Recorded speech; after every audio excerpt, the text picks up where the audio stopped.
Olá, muito bom dia, tá no ar mais um Sinta-se Bem, primeiro Sinta-se Bem de novembro, tio, olha só. Gente, a gente piscou esse ano.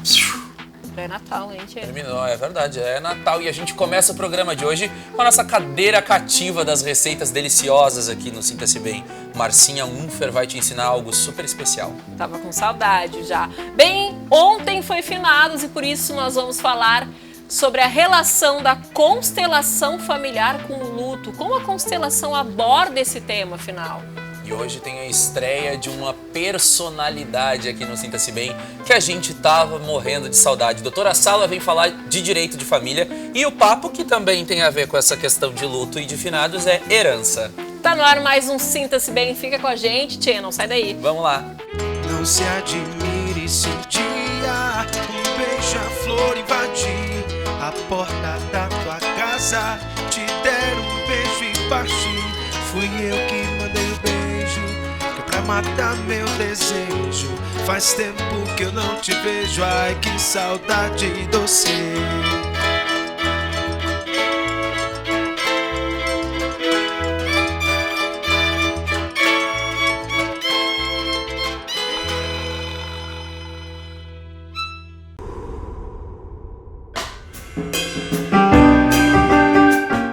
Afinal, quem tem direito à herança?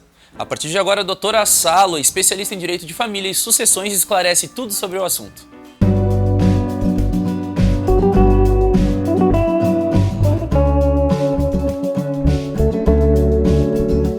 Ontem foi dia 2 de novembro, dia de finados, e é justamente sobre essa questão do luto, de herança, que eu vou conversar hoje aqui com a doutora Saloneme da Silva. Seja muito bem-vinda aqui ao Sinta-se Bem.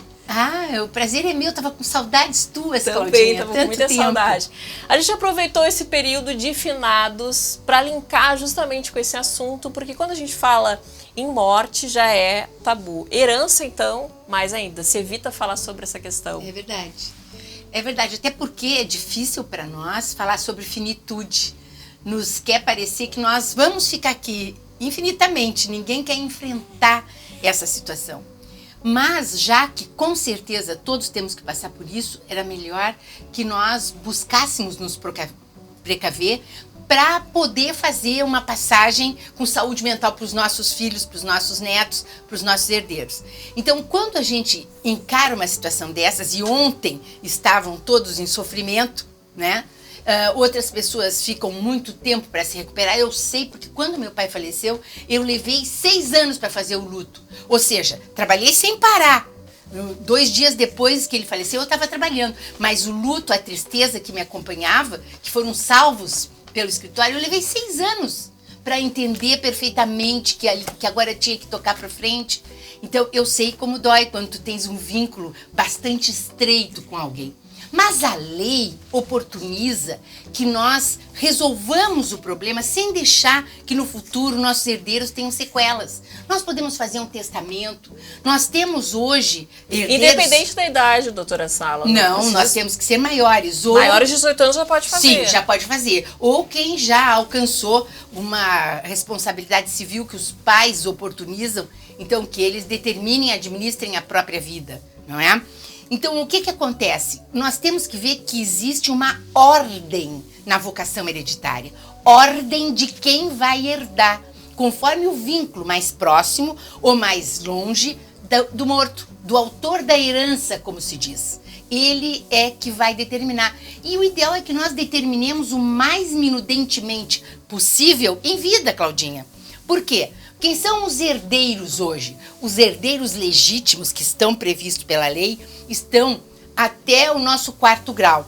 Mas os primeiros, os mais próximos são os descendentes, os nossos filhos, o nosso cônjuge ou companheiro e os nossos ascendentes, os nossos pais. Depois vem os colaterais, que herdam até o 4º grau da colateralidade. Quem são? No 4º grau, os sobrinhos netos, o tio-avô e o primo irmão. Até aí a pessoa pode herdar. Mas herdam se não tem filho, se não tem... Eles herdam porque são legítimos, mas não são necessários. Então, Se eu quiser fazer um testamento, eu só tenho que deixar a parte legítima para os necessários, que são os descendentes, os filhos, né? Isso não pode mexer. Esses aí eu posso diminuir por metade. Os herdeiros necessários eu posso diminuir por metade, porque eu posso dispor da metade do meu patrimônio. É a parte disponível. Mas eles têm que herdar a outra metade, dividi-la entre tantos quantos sejam os herdeiros, né? Sempre o mais próximo afastando o mais remoto. Então eu tenho como herdeiro legítimo necessário os meus filhos, meus descendentes, o meu cônjuge ou o meu companheiro, depois eu vou explicar sobre o meu companheiro, e os meus pais, se não houver filhos, né? Então, o que tu tem que olhar? Pela ordem. Primeiro, os meus filhos e o meu cônjuge. Se eu os tiver, eles vão receber. E vai depender do regime de bens que eu tinha com ele. Então, se o regime de bens era o da comunhão universal, o cônjuge não herda, herdam primeiro os filhos. Se houver filhos, o cônjuge não recebe nada. Agora, se não houver filhos, o cônjuge vai receber junto com os meus ascendentes. Se eu deixei pai e mãe e mais o cônjuge, vai dividir em 3. Se eu em partes iguais. Sim. Se eu deixei um dos meus genitores e o cônjuge, vai dividir metade para cada um. Isso é muito importante. E o companheiro, eu toquei no nome dele, porque ele... Super comum hoje em dia. Muito comum. Ele é herdeiro legítimo. A lei prevê que ele receba. A lei só não o torna necessário, por enquanto. Um adendo, independente do tempo que esteja com esse companheiro... Vai ter que ser provado, querida, muito bem colocado por ti. Eu vou ter que provar a união estável. Então, quando se abre a sucessão, abre-se com a morte do decujus, né? Morreu o homem, tornou-se decujus, abriu-se a sucessão. Abrindo-se a sucessão, então vai se ver pela ordem da vocação hereditária quem herda. O cônjuge hoje tem um papel primordial, porque ele vai concorrer com os nossos filhos ou com os nossos pais, ou vai ser o único herdeiro. Porque quando chegar nos nossos colaterais, irmãos, etc., todos são preteridos. Em primeiro lugar está o nosso cônjuge. Se ele é casado contigo em comunhão parcial, que a maioria dos casamentos hoje é regido por esse regime da comunhão parcial, ele vai receber a metade dele, que não é herança, é a meação dele, o direito que ele tem, a metade do patrimônio adquirido na constância da união. E ele será herdeiro dos bens particulares. Então, a Claudinha casou com o Heitor, mas antes ela já tinha um patrimônio. A Claudinha, se vier a falecer primeiro, o Heitor divide o que foi adquirido na constância da união com ela e vai herdar junto com João Pedro os bens que tu deixaste. Se o filho é de vocês dois, ele vai herdar igual o filho. Então, o que acontece? O companheiro é que vocês têm que atilar para isso. O que acontece? Se eu não quiser que o meu companheiro herde, se eu quiser deixar o meu patrimônio para os meus filhos somente, então eu faço um testamento dizendo que a parte disponível eu deixo para os meus filhos e a outra parte os meus filhos vão dividir com o meu companheiro. Então, isso tudo tem que ser cuidado. É muito importante que nós tenhamos um testamento. Aqui no escritório, todos os advogados têm testamento. A gente quer determinar... Que pode ser uma dor de fica. cabeça depois, por exemplo, se a pessoa tem um segundo matrimônio, um companheiro e tem filhos desse primeiro matrimônio e vem a falecer. Não tem dúvida. Aí pode ser uma dor de cabeça para quem fica ali, né? Brigas e mais brigas. E eu acho sim, Claudinha, aí já é a Sálua que está falando, não é uma advogada. A gente tendo filhos tem que procurar preservá-los, né? De terem que dividir um patrimônio de maneira que nós não queríamos. Quer dizer, se eu tenho um companheiro, tenho os meus filhos, morro sem ter feito o testamento, aí ele vai fazer às vezes do herdeiro necessário, ele vai herdar com os meus filhos. Será que é isso que eu quereria? Tudo tem que estar esquematizado. Doutora Sala, então, para finalizar, para evitar dor de cabeça, todo mundo com maioridade que tem um patrimônio deveria fazer um testamento. Esse testamento, o público, é o que eu mais uso, é o melhor, onde tu levas 2 testemunhas que te conheçam, vais a cartório e ali tu determinas como é que tu quereria fazer a divisão dos teus bens. Até há casos, por exemplo, eu tenho um filho que trabalha comigo na empresa, um outro filho que tem uma outra profissão que nada tem a ver com a minha empresa. Então, numa divisão equânime, o que eu quero fazer? Eu vou dar para esse filho a participação na empresa e tirá-lo dos outros bens, de tal maneira que haja uma divisão equânime, uma divisão igual.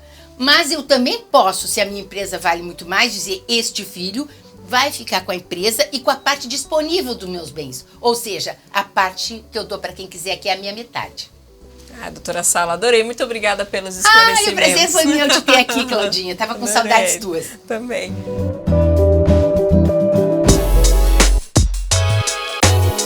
Como a constelação familiar aborda a questão da morte? Como se dá o processo de luto?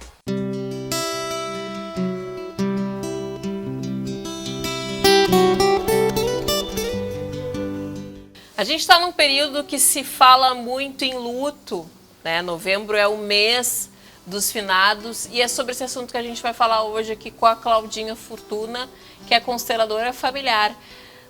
Como que a constelação vê essa questão do luto, da morte, Claudinha?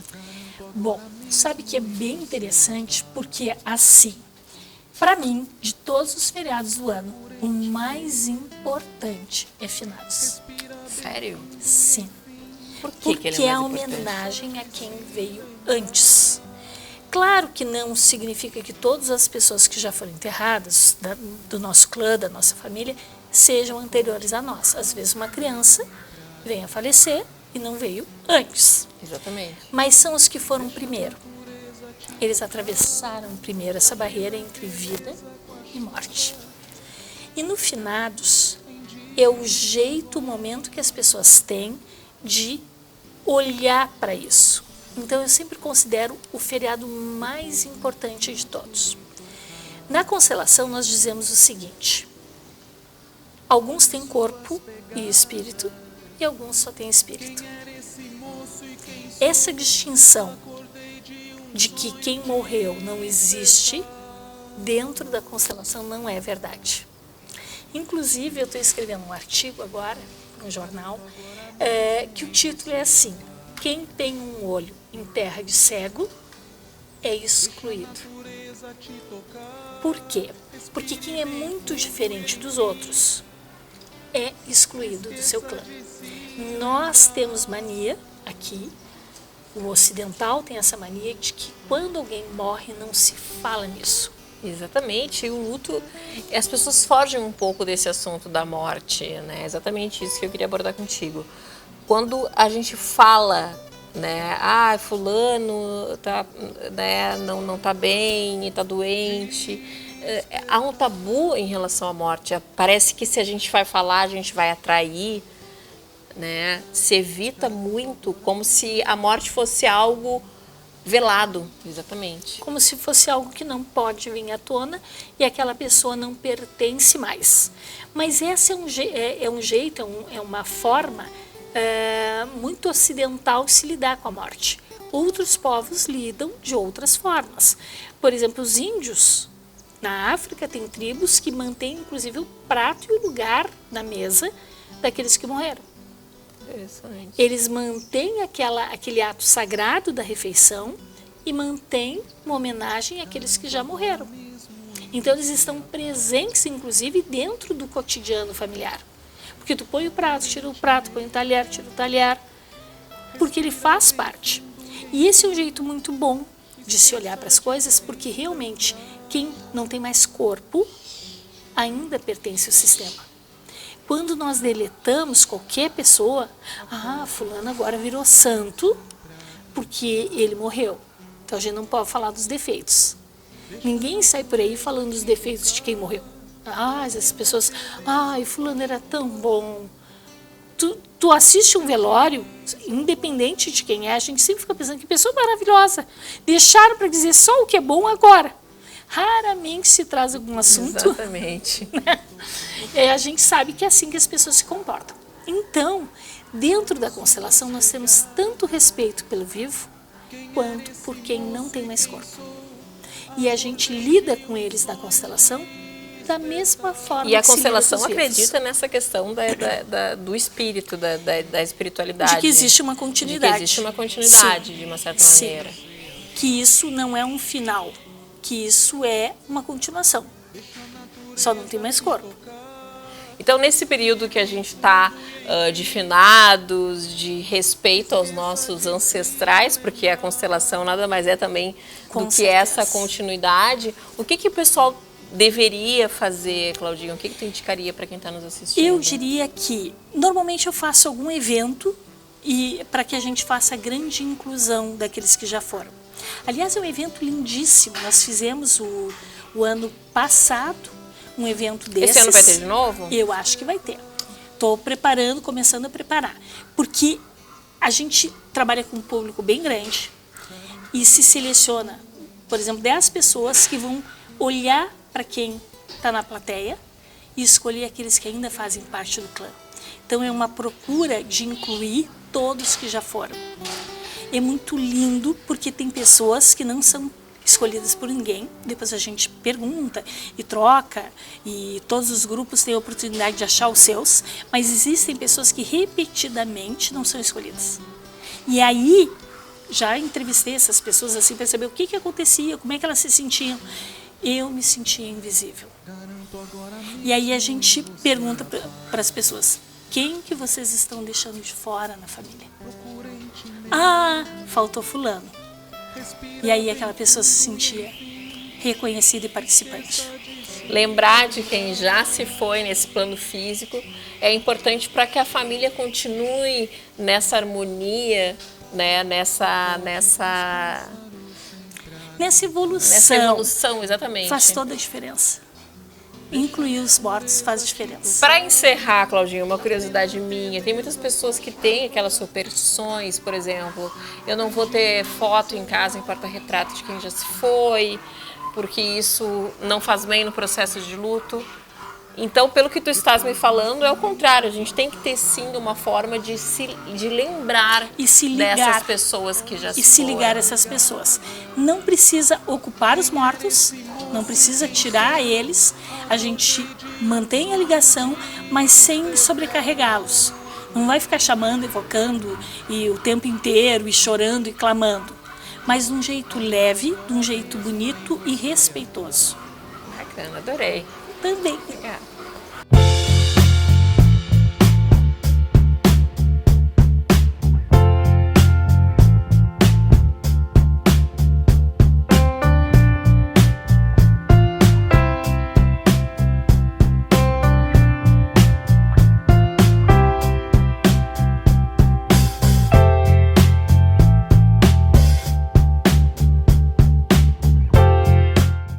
Pode. Hoje o ovo não é mais vilão. Estudos científicos já mostraram que das pessoas que têm colesterol alto, só 30% desse colesterol é proveniente da dieta.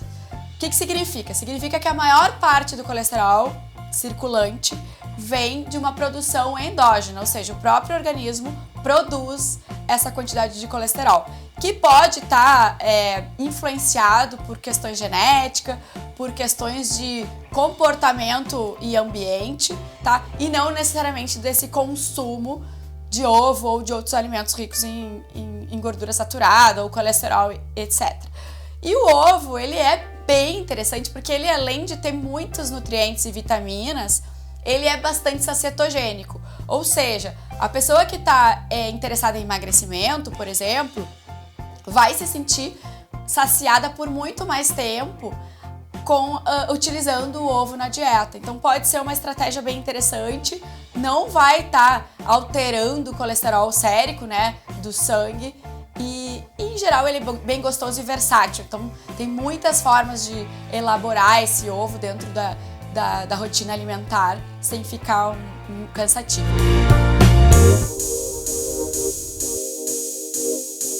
Quer receita de verdade? Então toma a receita de verdade. Anota aí essa delícia que a Marcinha Unfer vai te ensinar.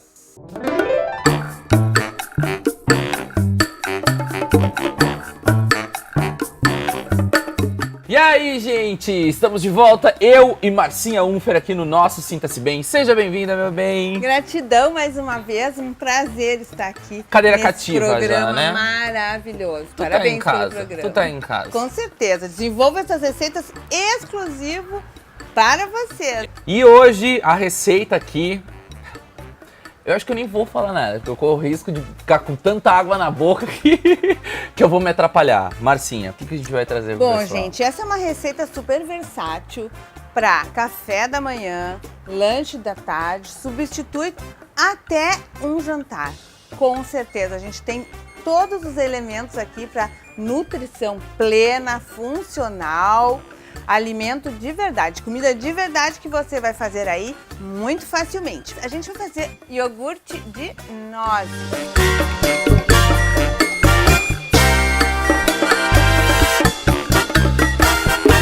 Para quem ama iogurte, até para quem é intolerante, lactose, todas essas coisas, é só fazer seu próprio iogurte, no caso hoje, de nozes. Então, nozes Bora. que vocês já estão aprendendo que para fazer as receitas a gente precisa hidratar.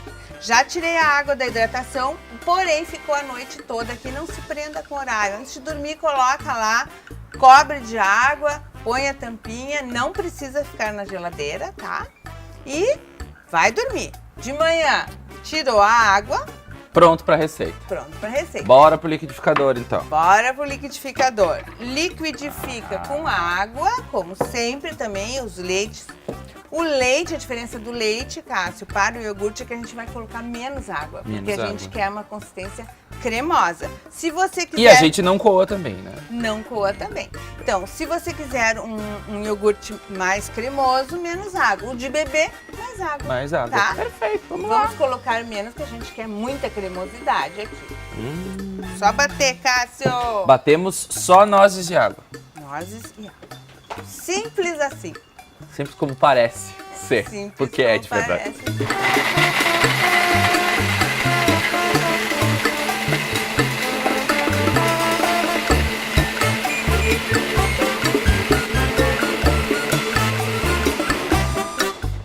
Batemos, obtemos a cremosidade esperada, Cássio. Vamos colocar num vidrinho. Eu já bebi assim, né? Tá ótimo. Dá pra consumir. Tchau, assim, pessoal. com certeza. Obrigado por hoje. É isso. Não, brincadeira. Tchau. A questão... Volta Cássio, pro vidro agora? Volta pro vidro. É que a gente vai fermentar o iogurte, porque o iogurte, os verdade. queijos, são preparações fermentadas. E agora a gente vai fermentar o iogurte para ficar com aquela aparência de iogurte, o azedinho característico e o fermentado que faz tão bem para os nossos intestinos, tá? A gente tem essa cremosidade aqui, a gente simplesmente vai colocar algumas gotas de limão, apenas isso. É simples assim, não vamos complicar a nossa vida, é só isso. O limão vai ajudar a fermentação, tá bom?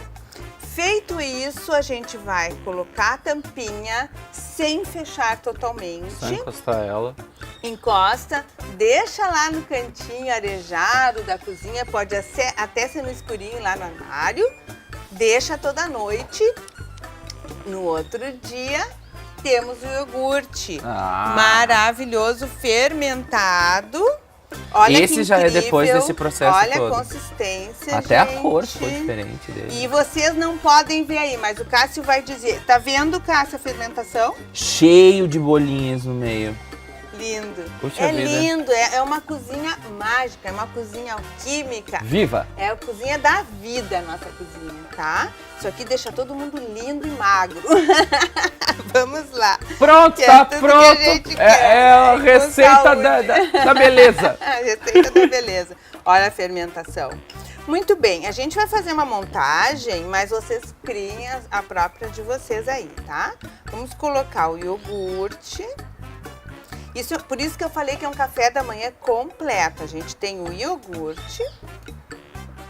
A gente vai colocar mais uma camada aqui. O Cássio vai dizer para vocês enquanto eu completo aqui. O que tem aí, Cássio? Tu já Vamos sabe. lá. Aqui tem uma caldeirada da Márcia. Gostei. Perfeito. Aqui a gente tem, gente, olha, parece uma geleia. Parece não, é uma geleia natural. Aqui a gente tem chia hidratada com semente de girassol Girassol. e uva passa. A gente tem o docinho da uva passa natural, a cremosidade da chia e o crocante da semente de girassol. Nossa, Cássio, Oh, meu melhor Deus do aluno. céu. Quero Cássio pra Oh, meu Deus onde do eu céu. for, tu vai junto, Cássio. Já tá no pós-graduação. Por que o Cássio... Isso é espírito de gordinho, gente. Por isso que eu sei dessas coisas, porque eu como mesmo bastante. É isso aí, coisa boa, né? Então, essa cremosidade, o que o Cássio falou aí pra vocês, é em função da semente de chia. Ela cria essa gelatina mesmo, que dá essa cremosidade. Inclusive chia, que a gente já usou em outras receitas aqui, já Também. está presente direto aqui na nossa casa. Direto.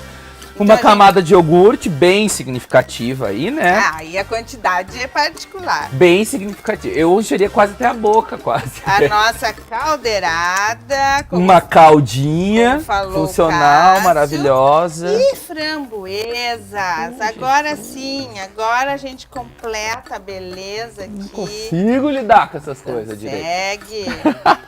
Lindo, Olha só. lindo, refrescante, saboroso. Olha só, gente. Sabe o que faltou, Márcia? Ai, Cássio. Um chantilly vegano pra gente Vontade de cobrir. Tu não beijar, acha? né? Próximo. Fica Olha a aí, dica. Fica ligado aqui. Se tu acha que precisa finalizar isso aqui com um chantillyzinho em cima, a gente vai passar uma receita aqui. Promessa é dívida, né? Fica a dica Chantilly aí. vegano. Mas assim já tá sensacional. Maravilhoso. Agora eu vou fazer aquele sacrifício de provar, que eu não faço na frente de vocês, obviamente, pra não deixar com vontade. Não esquece, receita na íntegra na fanpage, compartilha a nossa receita do YouTube, fica ligado no nosso canal, faz a receita, bate foto e marca a gente. E também qualquer dúvida, né, Marcinha? Com certeza. Nas redes sociais a gente tá lá pra tirar pra vocês. Tá aí, gente. Delícia, Gratidão gente. pela audiência. Até mais. Beijo.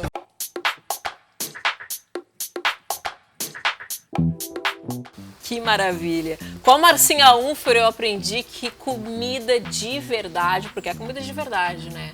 É sim muito saborosa. A gente às vezes pensa, né? Ai, comida crua não é tão bom. Será que vai sair realmente, que vai ficar realmente gostoso? E a gente que tá aqui no set, A gente come tudo quando grava que também. come, olha, é sensacional. E Marcinha tá virando estrela, já fazia tempo que não aparecia aqui no Sinta-se Bem. Demorou pra sair essa agenda aqui, mas apareceu aqui essa receita super deliciosa pra vocês. E a gente tá chegando ao fim de mais um Sinta-se Bem. É isso aí. Semana que vem tem mais 10 horas aqui no canal Bá. Um super beijo. Eu fui. Tchau, tchau.